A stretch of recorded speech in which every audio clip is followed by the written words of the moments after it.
So, hey guys, this is Amir from Designhill, your host for the day. I hope you and your family are keeping well and safe. I would like to welcome you all in this session where we are discussing today top secrets to create unique identity in the digital and non-digital space. So today's event is brought to you by Designhill, which is world's leading creative marketplace that caters to the creative needs of businesses and individuals alike, who can source high quality designs from professional designers and creators, and they can also buy unique products created by independent artists across the globe. So moving ahead, let me introduce you to our guests here today. We have with us Rob Mayerson. Rob is a principal and founder of Heirloom, an independent brand strategy and identity firm. His specialties include brand strategy and positioning, naming and messaging, brand architecture, quantitative and qualitative research, and organizational changes. He's also a creator and host of How Brands Are Built, the podcast where branding professionals get into details of what they do and how they do it, and the associated blog and resource platforms. Prior to Heirloom, Rob's previous roles included head of a brand architect and naming at HP, director of verbal identity at Interbrands in San Francisco, and director of strategy at Future Brands in South Asia. His client experience ranges from Fortune 500 to Silicon Valley startups and from San Francisco to Shanghai, including brands such as Flex, GE, JD, Power, Disney, John Deere, and Intel. Also with us is Robert Nolan. Robert is a freelance logo and brand identity designer from Perth, Australia, with a combined audience of over 100,000 across social platforms.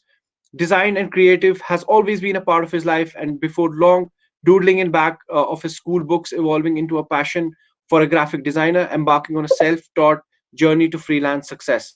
Robert began building an audience and client base through sharing his work and insights online, which rapidly developed and refining expertise in the field of branding.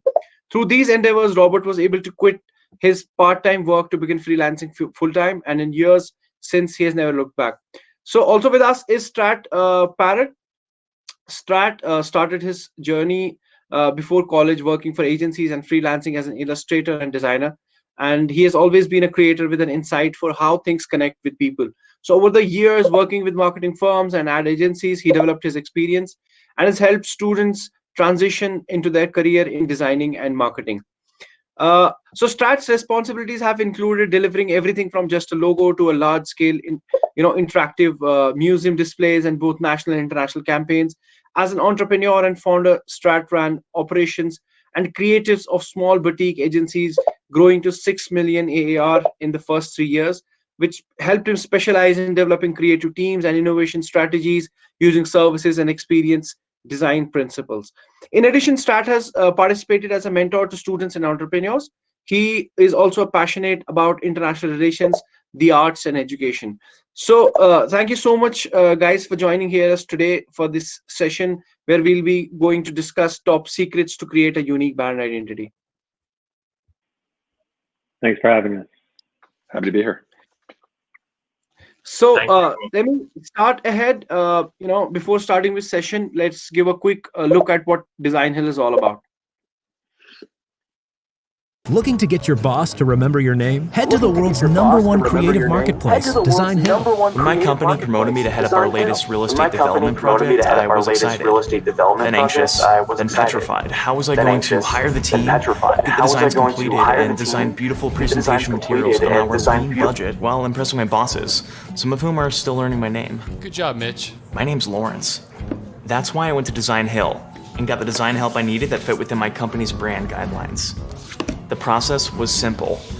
Designhill's design contest ensured I'd get a ton of results I'd love. Start by picking a number of designs that inspire you. This one's good, and that one. This one speaks to me.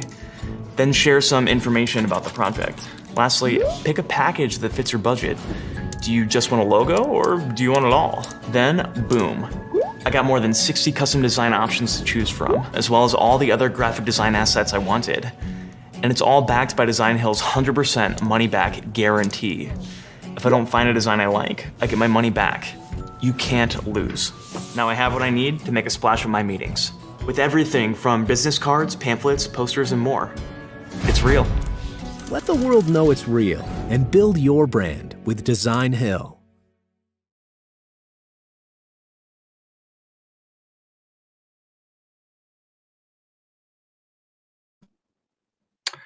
So hey guys, we're back here. That was all about Design Hill and what we do, apart from all the other services that we provide. So just a quick shout out to all the people who are attending us here today. We'll be sharing a print shop gift card coupon worth more than $50. All you have to do is take a screenshot of this event and post it on your social media channels and tag Design Hill at Design Hill DH. So along with that, we have some special offers for you. We'll be sharing at the end of this session in the chat section. So keep an eyes on the chat section. All the questions that you have, you can put in the questions tab. We'll be running some polls. Meanwhile, you can suggest us with your suggestions in the poll section by voting out there.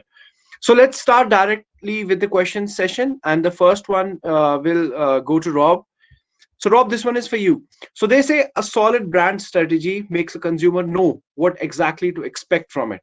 What all are the brand strategies that entail such sort of an aura or the environment which created such synergies? Let's start with the basics and let's talk about the newer businesses and the startups along with. Sure. Well, I guess we can talk a little bit about process maybe, and then I think we'll get to what's included in a brand strategy and what we typically consider a brand strategy or strategic platform. I think it's just important to mention process because you don't want to skip over it.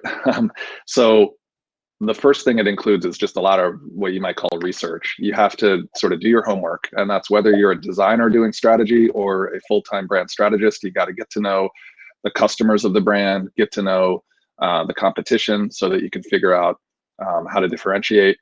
And if you're a consultant, you're working on behalf of a client, then you really have to get to know that client as well. Where have they been? What are the founders' vision? And so on. And you combine all that information to put together a brand strategy. And typically what that includes is something like a brand essence, we usually call it, which is a really succinct way of capturing what the brand is all about, why it matters, who it's for. And then that's usually fleshed out a bit. You don't want to just have 3 words be your entire brand, although it is important to be able to get that focused. You also want to be able to support that with oftentimes brand pillars. So other statements that kind of expand upon that singular idea that the brand stands for. Usually you'll have a brand personality, so some human traits that you're going to attribute to the brand, which can be really helpful when you're getting into design work. Should it look cheerful or optimistic? Should it look serious and have gravitas? All these words, all these adjectives can really be helpful in briefing not only designers but writers who are going to be writing on behalf of the brand, or anyone else who needs to express the brand strategy in some way. So those are some of the key components. I guess I'll tee it up for Strat and Robert. I don't know if there are other things that you think of as being kind of key aspects of a brand strategy. So, Robert, let me ask this question to you since you're into logo designing and brand identity designing. So, I would really like to ask you that, people stop at this point that, branding is all about having a logo and having just basic colors and then using them all over on all the merchandise and all your stores and in all your marketing communication. So, where does branding go beyond the logo? Sure. So I think the logo is kind of the most obvious kind of keystone of the branding. But as Rob was saying there, I think where branding comes into play, it's branding is kind of the framework that governs like every touch point that the brand basically is kind of exposed to the customer from. So from my perspective, branding more broadly, like we were kind of getting into there, is all about really understanding the brand deeply and conducting that discovery, understanding the users, the brand goals, and how we can kind of align those things up, and how that's going to be executed in any way that the brand basically portrays itself, whether that be through the logo, obviously, but then that will start to govern basically every other aspect in which the brand is portrayed. So I think branding really is looking at being the architects as a whole of kind of the experience that a customer is going to have with the brand, and how that's going to influence the way that they think about you. So yeah, I think the logo is just one kind of small part of that kind of becomes the key identifier, but really it goes a lot deeper, and there's a lot kind of below the surface of that iceberg. Okay. So Strat, what's your take on this? So I really think that when you look at things like your overall brand strategy and all of the points that are inside of that to really start defining your brand and get to the point of having, the creative visual asset of a logo, that you're really trying to distill what the actual message is for the brand or the identity or the system that you're creating.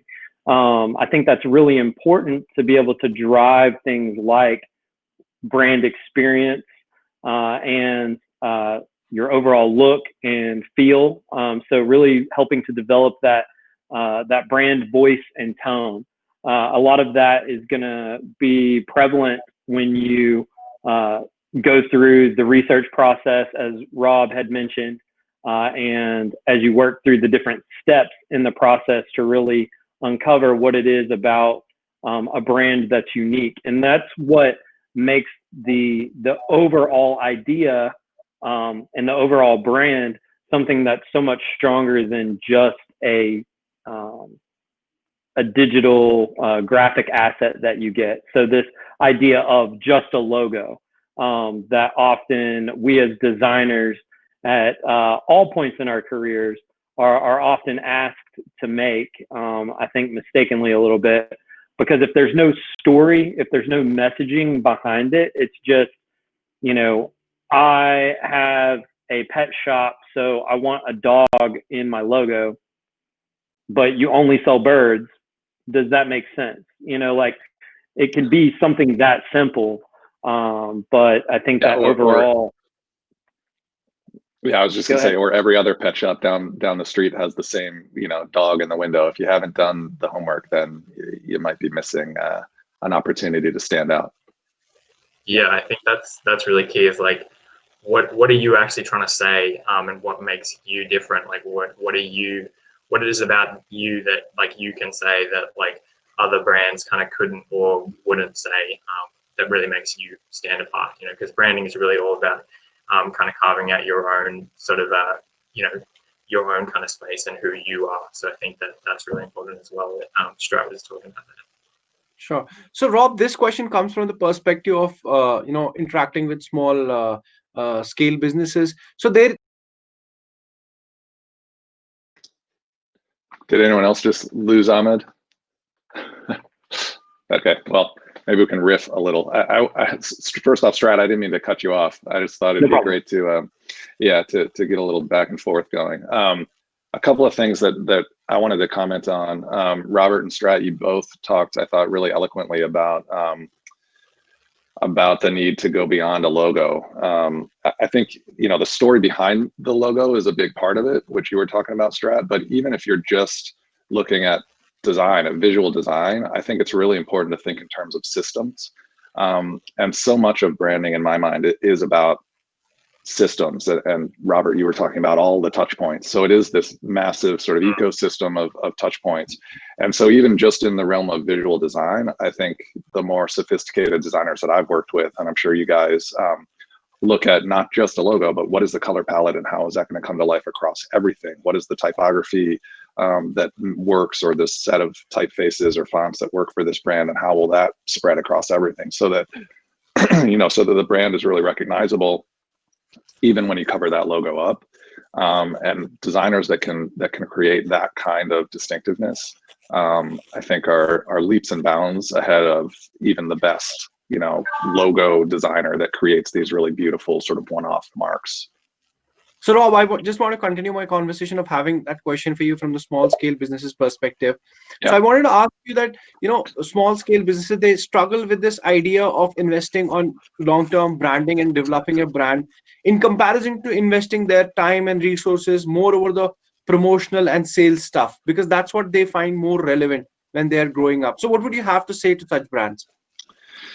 Well, there's a lot of research pointing toward the need to, and it's sort of obvious, I suppose, and you just spoke to this intuition that business people have, that you just need to get yourself out there as a brand, as a new brand. And so I wouldn't want to diminish at all the importance of spreading the word, of investing in things like sort of more traditional marketing and advertising.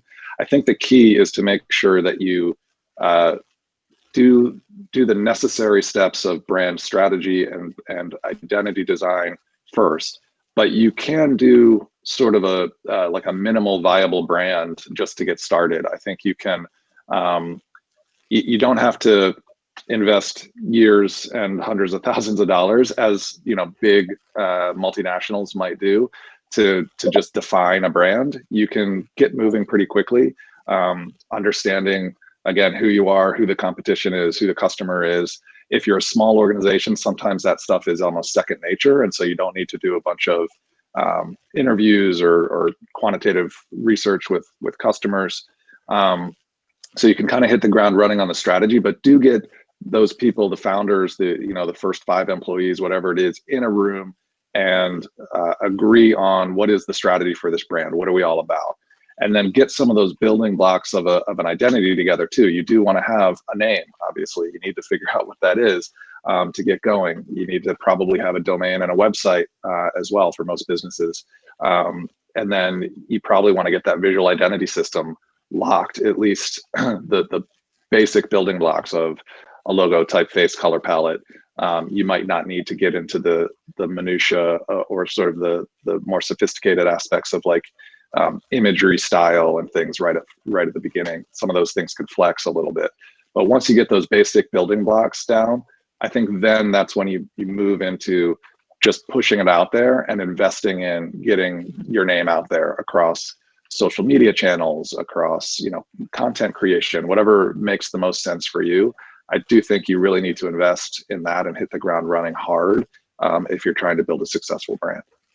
Okay. And so Robert, we work with a lot of small businesses, and the thing that really helps, like Rob said, is as they develop those pieces and start putting them together, you kind of just have to know that it's going to be a longer term growth as far as developing the brand. Whereas someone who can just dump a bunch of money into things, they can get frequency and reach a lot more easily than a small business. So making sure that kind of on that front end, you start developing your ideas, that's going to make it where you can change and be a little more nimble. Also, being smaller, you're not under as much scrupulation, I guess, as some of the larger brands. I didn't even use a real word there. So what's your experience with first time businesses, Robert? I mean, when they come to you, do they just want to start with the logo and then do away with the rest of the branding stuff, or investing resources and time and money into the branding over the period of time? Because I'm sure they keep coming back to you for more and more work. So what is their perspective about long-term branding and investing their time?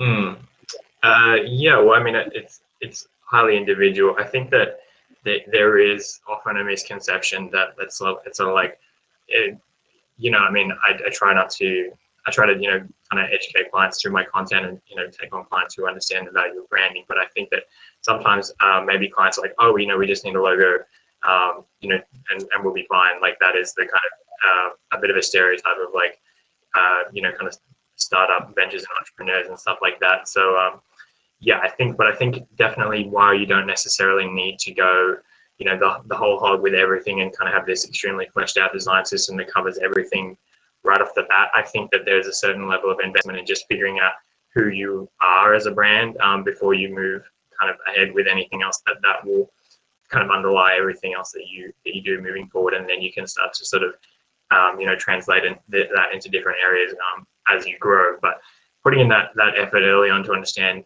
what you're about, what your goals are and who your users are, I think that's invaluable starting out, for anyone. And that's something that I always like offer clients and ensure that we go through that process, because to me that is incredibly valuable at the early stage, and will save you time down the line where I guess what I get a lot of as well is maybe there's clients who they've sort of just tried to hit the ground running and don't really have anything, and they haven't really figured out what they're trying to do, and then suddenly they realize that they're maybe not kind of getting in the right direction that they want to get, and so then they're like, okay, now we've got to invest in this. And, that's kind of, where designers will, and brand strategists and stuff will often step in as well. So I think that, there's a certain amount of groundwork from the beginning that is really handy. And that's always what I would recommend. So that's kind of my take. Okay.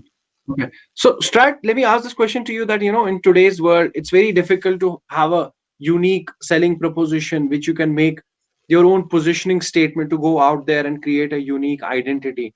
So, what is the new paradigm in today's world to develop that kind of a positioning statement, which is not just based on your USPs?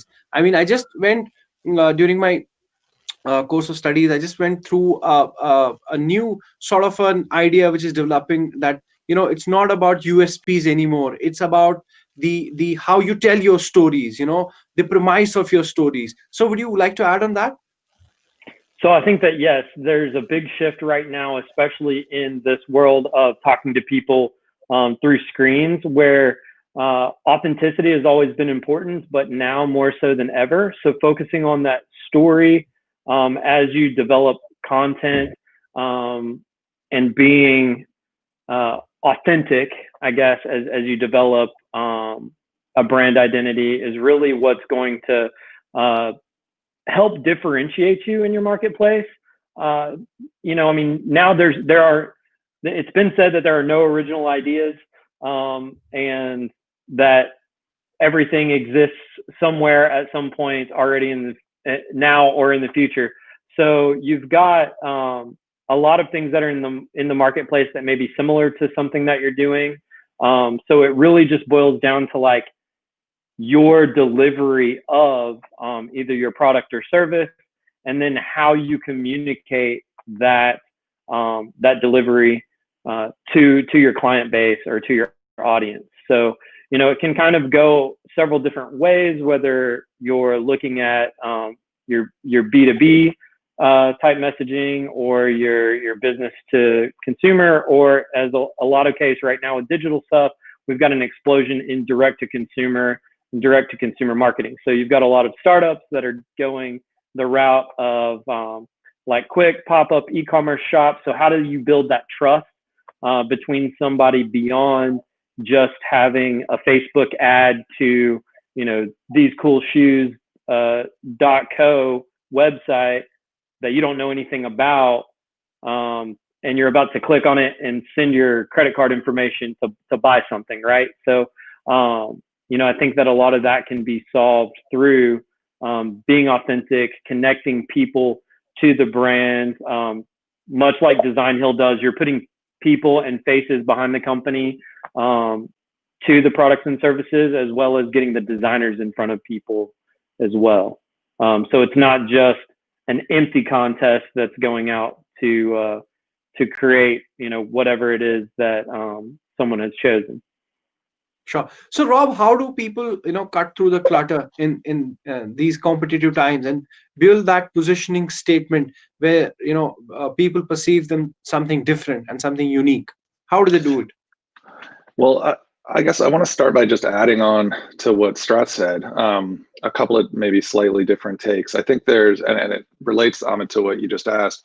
There's a lot of discussion out there right now about how important differentiation is.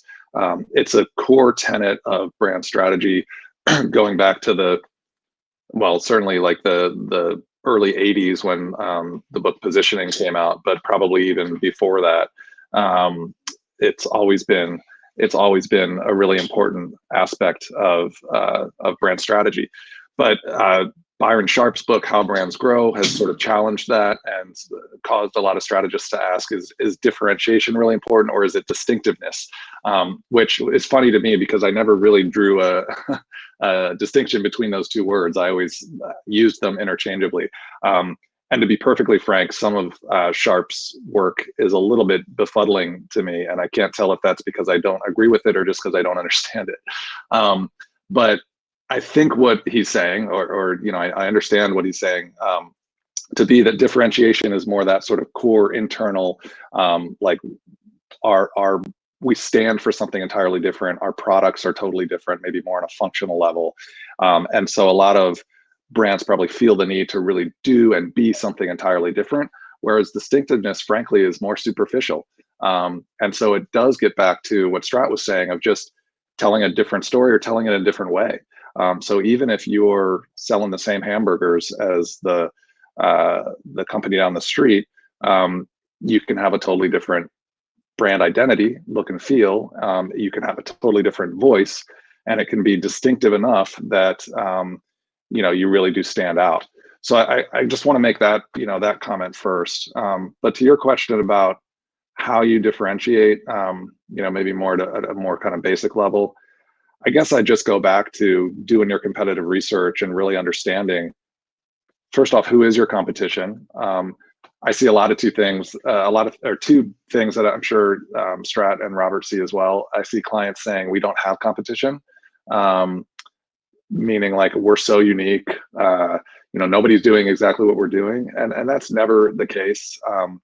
Even if you've invented something entirely new, you're trying to replace something old, right? So even if you're Uber and nobody knows what Uber is because it didn't exist before, your competition obviously is the taxi industry and mass transit and people on bikes and other ways of getting around. So I think that's one thing. And then also, even if you recognize that you do have competition, just that expanded thinking of,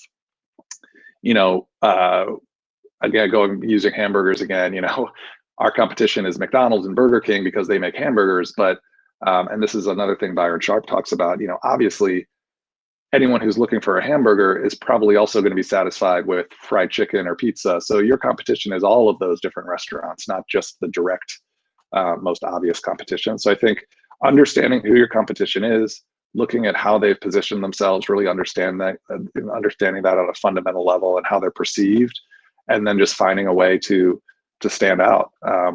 I don't know that there's a top secret to it. I think it's just doing the work.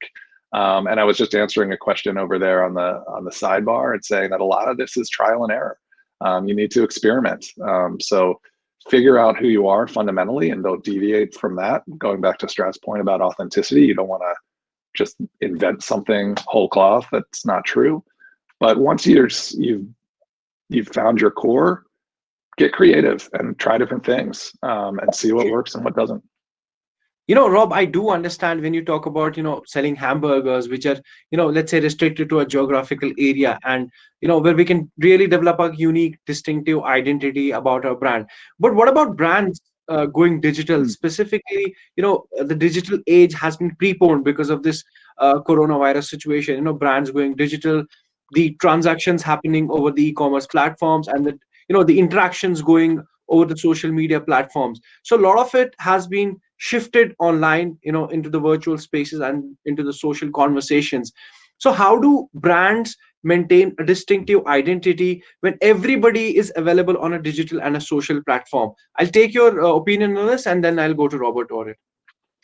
Yeah, I don't think the fundamentals change really. And that's one of the beautiful things about brand strategy is how universal it's proven to be over the, since the 70s and 80s. So even though, we've moved to many more of those touch points being digital, you still are using words to describe yourself. You're still using visuals to express yourself. And so while maybe it's a little more two-dimensional, you're still using some of the same kind of basic tenets to differentiate yourself. I do think what's changed also, which connects back to something Strat was saying, is I think there's been a bigger cultural shift, and this is related to digital and social, in that there's just more willingness to kind of expose what's going on behind the scenes. And I think that's true of people, influencers kind of started this, and it's sort of this fake/real thing, right? Just as fake as reality shows are, but there is this kind of balance that people are striking of showing vulnerabilities, making mistakes, showing how sort of regular celebrities are. And I think that's influenced brands as well, in terms of how transparent they are. And I think consumers, because of social and how easy it is to present information online, have an expectation that brands are gonna create more content or share more content like that. So that's another way to distinguish yourself. Great. So Robert, let me take your opinion on this. So this is about implementation on like traditional versus kind of digital. Is that correct? Yeah. Yeah. So I mean, I think like Rob covered that pretty well. The kind of underlying tenets of it are going to be very much the same. You're going to figure out exactly who you are as a brand. It's just going to be more about like how you implement that. And I think that the really key thing that Rob identified there is that with kind of the ability to disseminate content at such a larger scale now with the with the internet, has really led to brands looking at that a little bit differently, and again being more authentic, being more open, and being much more kind of conversational and genuine with their audience and stuff like that. I think that thanks to the kind of the digital age, like brands are increasingly I guess there's exposed in a way. Not be kind of exposed in a negative way, but like you can't kind of engineer a particular reputation for your brand that isn't kind of true to what you're actually about, or to what you offer, if that makes sense. So like, you know what I mean? If you try to portray your brand to be something, but then you don't back it up with your customer service or your product, et cetera, everyone's going to know about that, because with the internet, it's just like impossible to hide anything. So I think that brands are just increasingly, they have to be kind of more accountable to to their products and to the way that they encounter, the way that they kind of portray themselves to customers and stuff like that. So I think that it's just increasingly brands are becoming more conversational and more communicating with the people kind of on their level, I guess, a little bit as well. So I mean, pretty much I think Rob covered it pretty nicely, but that's sort of my take on it. Okay, so Strat, since we talked about the digital aspects of branding, I just really want to touch upon the social aspects of it. And it's not as straight as people say that social media has been an enabler in terms of building your brands, but we often see, and as for the research go, most of the conversation that goes around the brands on social media is negative. People only comment on your posts when they're angry, or they want to vent out, or they just ignore your posts altogether. So how can social media be an enabler in terms of building brands? You have to unmute yourself. I mean, again, as we've kind of said, Yep. No, I wasn't. I can hear you. Yeah. Can you hear me? Okay, it was showed unmuted. Kind of as we have said in a couple of different ways, a lot of that again is about authenticity and how you state your story. So the problems that you kind of outline of people not really listening to a brand, or that consumers are only using it as a space to complain, come from a couple of different things, right? So in the early stages of social media, and Twitter in particular, that was like the best way to get customer service engagement out of a brand. So because consumers were going and looking for customer service, they would make their complaints there, and they would ignore most of the marketing messaging, which also leads to another problem, is that direct marketing messaging in social platforms felt like an inauthentic use of the space, right? Like, so most people tend to want a conversation or some sort of information or insight. So you could still be developing that context around what it is that you're talking about. Like, maybe I'm trying to show that brand X produces great customer service, right? So I would be highlighting ways that we delivered good customer service. So Zappos, for example, if you look at Zappos shoes, they sell shoes. You will see ads for shoes on all these social platforms. You will see, get a lot of retargeting campaigns from them, but their social presence is conversational. How can we help you? They even help people with other problems that have nothing to do with their brand at all, because they are customer service focused. So you don't always see only the complaints there. So really, developing, it's just changing the mindset and shifting things. I see that, like, we've got a lot of mostly like graphic designers and designers in here that are doing more of the digital or visual assets. So they may not be thinking along the lines of the marketing side of things, where it really comes into placing context on the words that are used, especially since a lot of our social media platforms at their very core are text-based. I know that even with the popularity of things like TikTok and Instagram and all of that, that video is a huge push. But a lot of times these things are still fairly scripted, or at least have a prior intent as to what it is that they're going to talk about. So Okay. So you've touched really great points, Strat, here that, engaging the audience over social media platform, you have to be really conversational in nature. That's one way of looking at it. And I'll ask Rob, through his experience of, developing brands and interacting with business owners, that what, apart from being conversational in nature, you can really have good brand engagement over social media channels. And Strat shared a very good example of Zappos, and I'd like to add more examples to it. Like Warby Parker, they do it really nice, and diapers.com, they've done pretty well, not just in metropolitan cities, and they've done it like all across the US and different states. They've reached everywhere, where there is less there's less reach of social media, for that matter, and not that many people spending too much time on social media as we see in higher metropolitan city areas. So what, apart from being conversational, you can do to develop that positive conversation around your brand and being mentioned all across the social media? Yeah, I think that the core, the word to remember is social, right? And I'm far from the expert on social media. I think Robert, given his following on social media channels, is much more experienced and knowledgeable here. But I'll tell you what I've seen. In my own experience trying to build brands and just sort of myself existing on social media, I think it's that social aspect. And so collaborating is one thing that I think is kind of new, in that the ability to do it through social media purely is a new thing. So obviously brands could always collaborate. Co-branding has existed for a long time, and companies could launch products that were co-branded.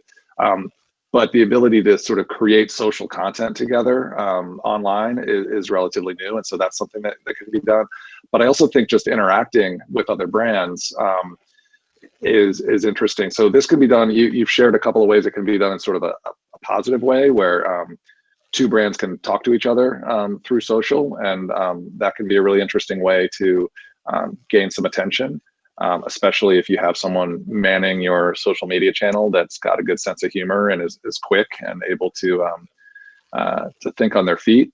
But also recently, Evian commented on Core's tweet that showed the new design for their cans, I believe it was. And their comment was, hey, next time, why don't we just send you our brand guidelines if you're going to copy them? So basically, Core's new cans look so similar to the Evian brand guidelines that they felt the need to call it out.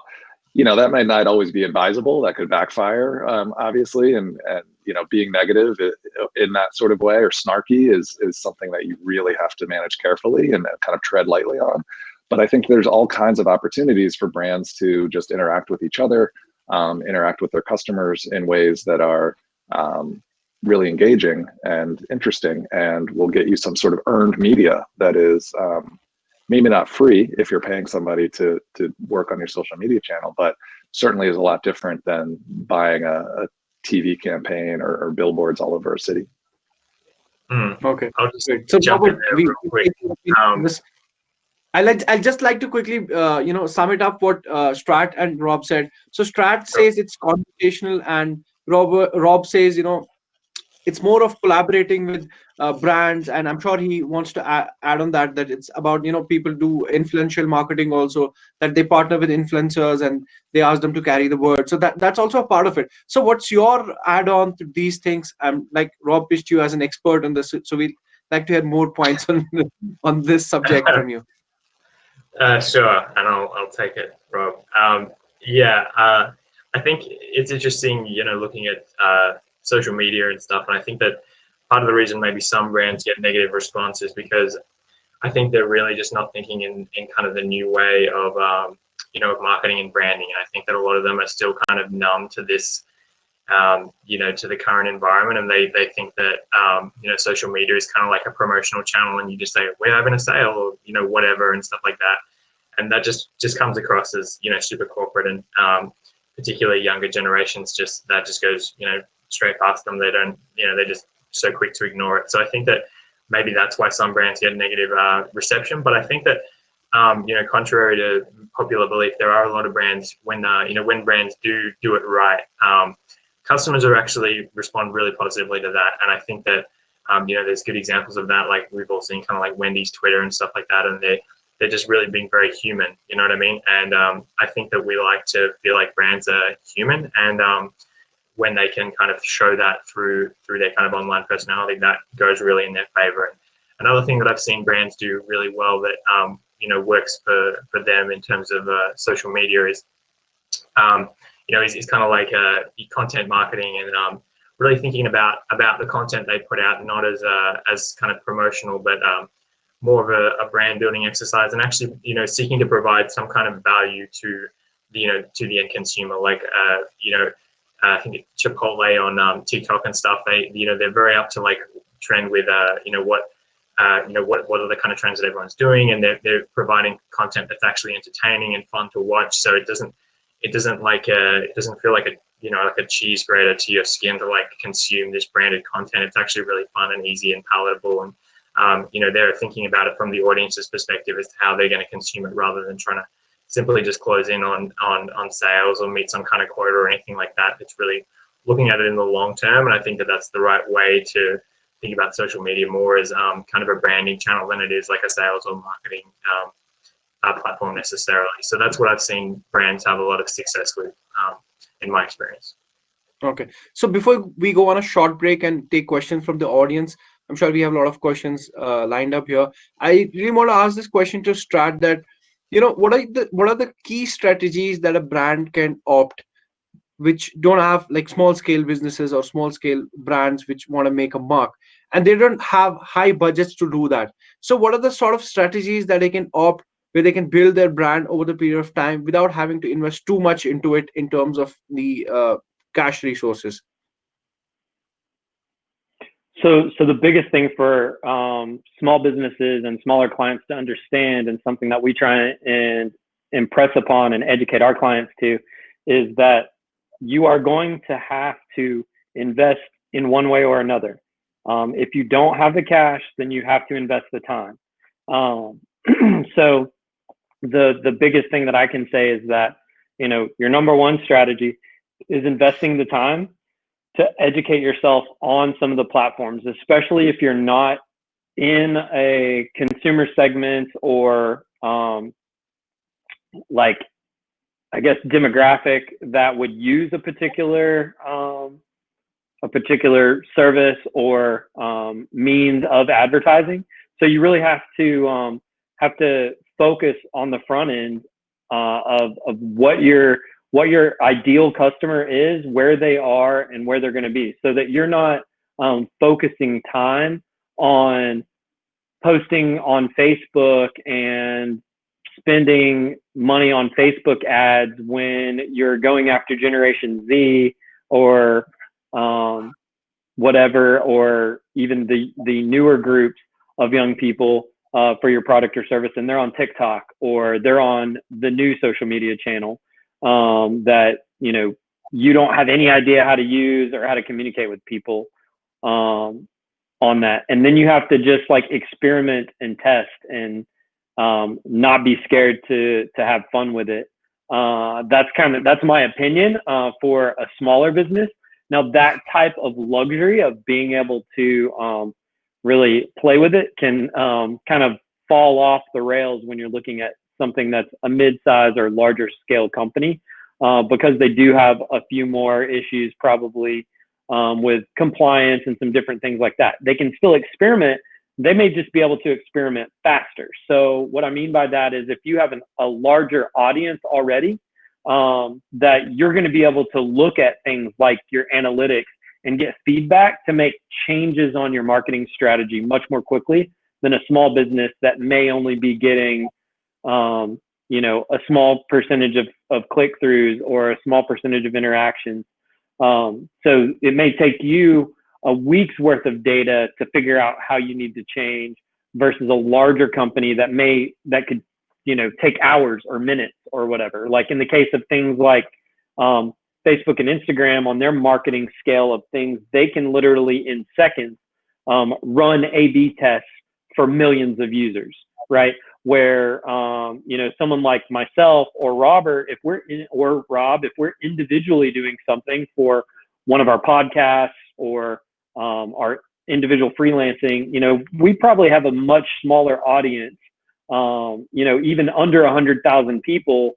If you look at something like your interaction rates are like 1%, you're talking 1,000 people to 100 people that you may be getting like interactions with a day. And yes, that can be higher, and it may be higher, but that just means that the time that it's going to take to really be able to adjust either involves a couple of things inside that strategy. Being active and looking at and really understanding to distill what your consumers and what the people who are engaging with you are saying, or looking at the data and being able to discern from the data where it is that you might need to make changes. Sure. And I would like to add a point to what Strat is already saying. What you can also do as a small scale businesses is you can really make your initial customers as your brand ambassadors by giving them the rich experience. And you just never shy away from asking your initial customers to spread the word and help you grow, because sometimes we feel that reluctant that they might feel that we are coming down on them or something like that. But if there's a customer and you have delivered a rich branding experience to him or her, that they'll be really loving to share the word and help you grow. So never stop on that, and really ask your customers to help you grow in terms of word of mouth, because word of mouth goes 10 times further than what traditional media's the investment that you do. So guys, I hope you're enjoying this session. I'll take a small break and we'll be back, and we'll take the questions from the people who have asked us in the questions tab. We'll see you back.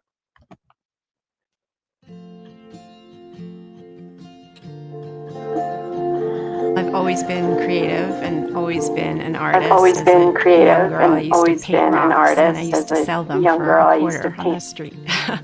And I just fell in love with it. It just grew into a passion of mine. I started looking on the web and I came across Designhill, and they had a design contest to design a logo, and I entered it and I won. And I was like, oh, this is really great. I can pick and choose what type of logos or design projects I want to work on.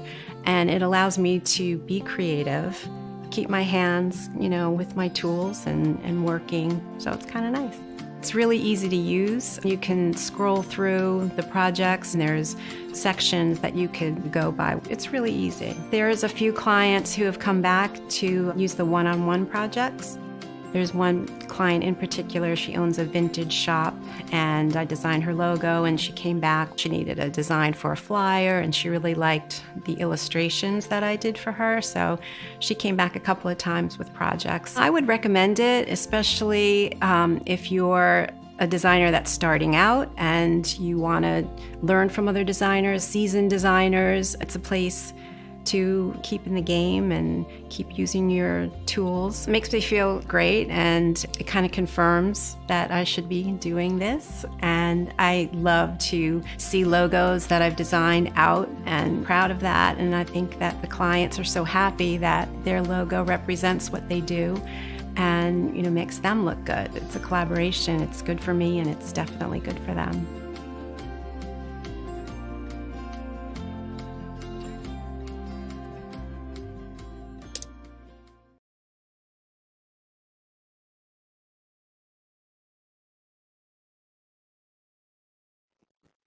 Hey guys, welcome back to this interesting session. Now we'll take on the questions. And the first question goes to Robert, because I think it's very much relevant to what Robert does. Robert, Trisha is asking that, in my country, people don't invest too much on the professional branding. They pretty much do it themselves, and they think that it's easy, and that's how important it is to do that. We can do it on our own. We don't need a professional designer or artist to do it for us. So what do you have to say to such people, and how can they connect the professional branding to a better ROI going forward? Well, generally, what I say to those people is, I'm not your guy. But yeah, I think, I mean, what if were I to try to persuade them, or kind of explain to them the value of it, I guess, is yeah, like, you've got to understand that, like, the people interact with you to some degree because of the way you're branded, and like that is really going to be what dictates their experience with you, besides the actual product and service itself. So I think it's very smart to invest in that kind of thing early on. Yeah, I guess, like, to the point of, like, people, maybe people in certain parts of the world, or from particular backgrounds, they see it as something that's very that's not particularly valuable, and they kind of don't want to invest in it, and that kind of thing. I do kind of understand where that comes from, maybe from a cultural perspective. I think yeah, I mean, I think, like, the way to kind of educate them is just to sort of show them the value of it, and if possible, you could, through perhaps like case studies and things like that, kind of get them to kind of see the process and how that maybe is going to translate into value for them down the track. But yeah, short of kind of illustrating that for them and kind of laying that out, I think that that's really all you can do to kind of explain the value. Over to Strat. Start, please. I would have to definitely agree with that sentiment. I think that there's a couple of things that it would really make me ask, like, why are startups your focus? Maybe you've identified the wrong client or the wrong niche to go after, if that's who you're advertising to. We help startup businesses create a brand identity. Well, if the startup businesses are not investing in professional branding and doing their own thing, then you really have to focus on, as Robert said, the educational offerings that you have that are out there. So maybe you're producing more blogs and producing more content on your own, and that gives you a better way to reach out and get people engaged, to start finding the right startups who do value professional branding and things like that. Outside of that, I would say, maybe identifying other markets, because I think I would also agree, and I would say, I'm not your guy, but here are some resources to look at, and see if they can help you. Like, even at one point, I used to offer a bunch of, like, free pick my brain resources that were kind of my frequently asked questions that people asked over and over again. So you'd give it to them. It would allow them to see, like, oh, this is actually more difficult than I thought it would be, or I'm not producing the results that I've got, or that I would like. And then, they may eventually come back to you, or they may go to another professional designer or something of that nature. The other thing is like, put that person on a list in your CMS and or CRM, and call them back in 6 months or a year when they actually need to be branded. They may not need to be branded out of the gate, but they may actually need branding, or at least some sort of branding exercises to go through to really develop some of the information that they've got. And they may not exist in a year. Most businesses fail in the first 12 months. So I'll add two really quick things. I know we want to get to other questions.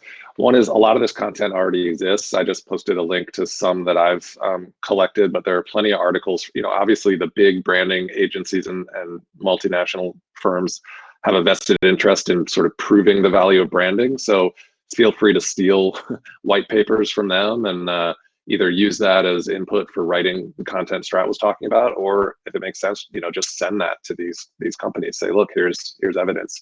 The other thing is, given that you stated, or the person asking the question said that this was kind of a local cultural issue, look for local brands that are really successful, or local startups that have invested in branding and reap the benefits, and try to use them as your spokesperson, especially if it's an old client of yours. see if they can speak to this, see if they can speak to other startups or host a webinar like this and have them talk about, we invested in this, we weren't sure it was going to pay off, but it has. And if you can find just one or two companies that'll do that for you, then you'll start to make the case in a really kind of local and relevant way. Okay. And we have one more question. Sorry, I was just going to say quickly, I think, just to the points made, I think that, it's through your content, you can kind of curate that in such a way that anyone who's encountering that, they're able to see the value that you provide directly through that. So, you bring on past clients through testimonials and whatnot, and you show your process and how that all works. And through that, you can kind of cater that experience such that you kind of walking the client through the position of being like, I just need a logo, to getting them to actually understand the benefit of branding. But anyway, I'll let you continue. Okay. So Rob, what are the risks associated with, rebranding the company, and, what sort of expectations that a company should have in terms of dealing with the new paradigm shift they might have in their branding strategies? And should people do it at all? Yeah, I think the biggest mistake that I see here is doing it when you shouldn't be doing it. I mentioned this in a comment on the side, but there's always a temptation, I think, for branding people to do branding work. And so if you're in-house, you maybe want to rebrand. The mistake people make is assuming that just because they've been staring at the same logo for 3 years and they're sort of bored of it, that means their customers are. In reality, it takes so long, in these limited exposures that the customers have to your brand, it takes so long for them to start to recognize it, that by the time you're bored of it, they're probably still just sort of getting to know your brand. So don't do it just because you're feeling bored. The other thing is, really don't do it unless there's a strong strategic reason. If your company is pivoting, if you had a pet shop and you had a dog logo and you're going to stop selling dogs and only have other animals, then yeah, maybe it's time to invest in a different logo, at least, or visual identity. Have a reason that you can have a story that you can tell about, this is why we're doing it, this is what's changed. It's not just a fresh coat of paint. I think usually makes the most sense. Okay, so I'll take one last question for today, and this one goes to Strat. Then, what are the pros and cons of naming the brand after the the brand owner?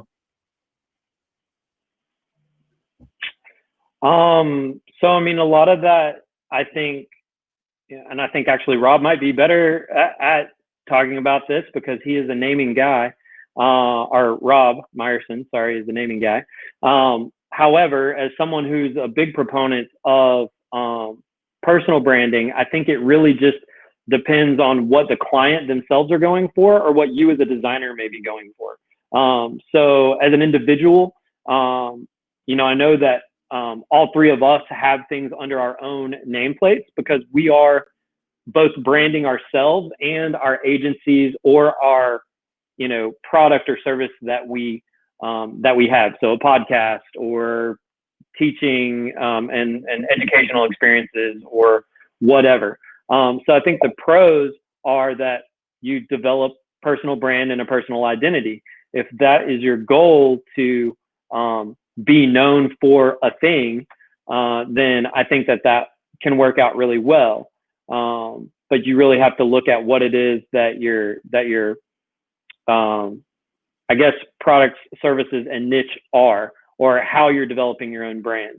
In the case that the person gave as an example, their client wants to be, their name, fitness clothing or whatever. I think that can be a little bit different because is that person a known fitness trainer at the very least locally in their area? How are they known regionally? How do they plan to develop that brand over time and create that reach? Are they going to develop videos and exercise, other exercise materials outside of the clothing? I would say that in that particular example, that branding the clothing line as something kind of ambiguous that is more digestible to everybody, because somebody in California may not know this person that is known in New York or whatever. But if they just have a brand that is, you know, Easy Yoga Clothing or something, that is more digestible to a wider audience out of the gate. And then down the line, they can brand part of that as themselves as they launch other things and they become known to a larger audience. But if they're trying to grow and get to the point of having that, then brand things as yourself, develop that personal identity and that personal brand. Okay. So Rob, would you like to add to that? Yeah, I mean, first off, I think it's funny that the guy on the webinar with the most interesting and memorable name, of course, you're going to be in favor, Strat, of using your own name. So just a really kind of silly, superficial comment, although it is, I mean, important, is what is the name, right? What is the person's name? Because on a more sort of, I don't know, practical, pragmatic level, is it easy to pronounce? Is it easy to spell?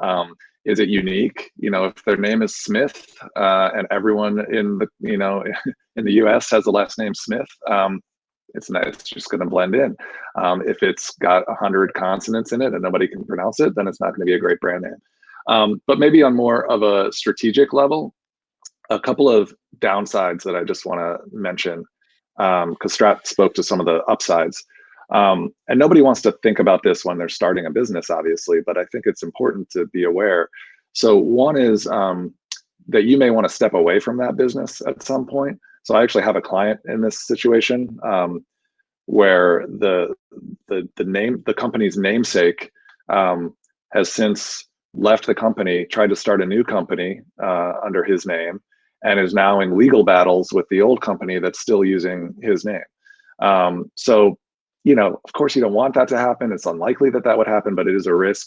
Another risk that, especially if you're the person, you probably think won't happen. But also, if you do something, or if that person does something that could harm the reputation of the brand, then that's another thing you might want to avoid. You know, if you actually build a multi-million-dollar business around your name, and then you personally have some kind of scandal in your life or something that then starts to reflect poorly on your brand, then that's kind of a double whammy. And the one example here is McAfee, the antivirus software, where it's still named after, I think it's Robert McAfee, but he's kind of gone off the rails and done some sort of controversial things. So, you know, it's always just a possibility. So there are some risks associated with it, but I would just think really carefully about that. I think the biggest thing is just that it can be a little bit boring to just have a person's name associated with the brand. It's a missed opportunity maybe to express something unique about the brand that you're not going to get just from someone's name. All right. So thank you so much, guys, for being here with us today, Rob, Strat, and Robert. This brings us to the end of this session, and I hope that the audience who's watched this live today and people who are going to watch it later on our YouTube channel, they're going to take more insightful information from this session, and they're going to learn through what was shared today, and which will help them in their own businesses. So thank you so much, guys. Again, this is not where it ends. We have next webinar coming, which is about YouTube strategies. So if you guys are interested, I'm dropping the link of that session in this chat section. You can go ahead and register for the same. And if you have more topics and more speakers whom you want to listen to, and the topics that you want to know about and learn about, you can share the suggestions on our official LinkedIn page. And to watch this session, the people who have joined late, or the people who want to share it with their friends and colleagues, they can go to our YouTube channel. It will be uploaded there in a couple of days. We'll notify you guys. And for all the business owners who are listening to this today and who wish to source high quality branding stuff, they can come to Designhill and check out all the creators that we have on our platform from all across the world, from different cultures and backgrounds and expertises. They can come there and really avail our services. And we have recently launched a design it yourself tool, creative tool called Designhill Studio, where every non-designer and designer can come and create amazing stuff by just picking and dropping different creative elements and design materials, and create presentations, social media posts, banners, and whatever you need in your professional lives. I would really ask you to give it a try. It's called www.designhill.com/studio. You'll find pretty amazing stuff there for your daily creative needs. So on that need, On that note, I would like to say bye to everyone who joined us here today. Take care, guys, and stay safe. Bye. Thanks, everybody. It was good to chat. Thank you.